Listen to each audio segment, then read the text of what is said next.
Hi guys, this is Jonathan Lambert with the Mathematics Development and Support Service at the National College of Ireland. And this short video, another video in our series of videos on basic, Excel basics, and basic functions in Excel, is going to deal with the function that's known as, it's called index. Okay, so this is the function we're going to deal with today, and what the index function allows us to do. Okay, let me maybe just center that there. For some reason I like values, like columns that are centered.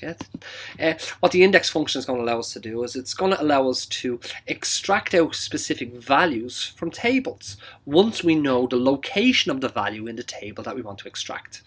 Now, I'm just going to do one or two examples of how to apply the function here, but it's an important function because in another video that I'm going to do later on, okay, there's another video in this series, it's going to allow us to take a table of data and to convert the whole table of data into row or column format, as in to take the whole data. You can see here that I have a number of columns of data, okay?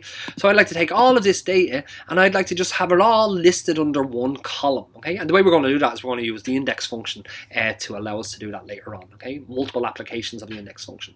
But anyway, what I have here is I have to type the data within a table. Okay, it's the grayed out, or it's the filled cells that are filled with the color gray. Okay, let's keep that in mind. Okay, and what I've associated with each particular column. Okay, first of all, actually maybe I should talk about the rows first. We always go row column when we're talking about indexing. Okay, so what I've associated with each particular row in this particular table is an index number.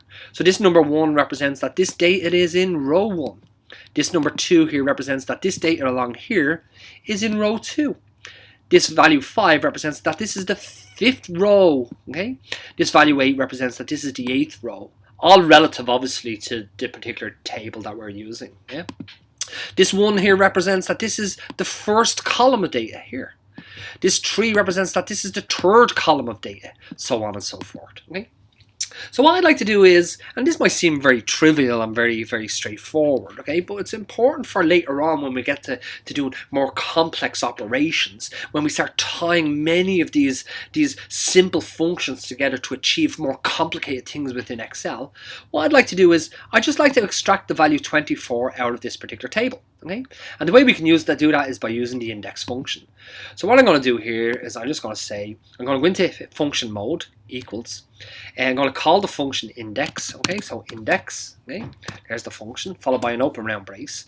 And you can see the syntax here, and I'm going to use the first syntax that says array. So what we need to do is we need to specify where the data resides, what table is the data that we want to extract, and what location is it in. So I'm going to specify, well, it's from the 98 here all the way down to the 58. So I'm going to click on the 98 and I'm going to drag this down to the 58, which specifies the array, okay? The table it specifies. So I've specified the table from C4 here down to F12, which is the value 58 here, followed by a comma, and then I'm going to specify the row that the value is on. So you can actually see that the first value 24 here is on row 3. So I'm going to specify that value is in row 3, followed by a comma, and you can see what's at the highlight now is the column number. Okay, so what I want to specify is, okay, 24 is in column 2. So I'm going to specify column 2 here, and I'm going to close off the round brace, and I'm going to hit return. And what you can actually see here is I get the value 24 out. Okay, so let me extract out the value 77. Okay, so I'm going to say this is equal to index, followed by an open round brace, followed by the data, the table that I want to index into. This value 77 is on row 7. Okay, so it's on row 7. And the value 77 is in column 3. So we always talk about rows followed by columns, rows followed by columns. So the value 77 is in column 3. So I'm going to specify column 3 here. I'm going to close off my function with the close round brace. I'm going to hit return. And there you go. I've got 77, which is that value here that I've extracted. Okay, and that's how you use the index function. The index function takes 3 parameters.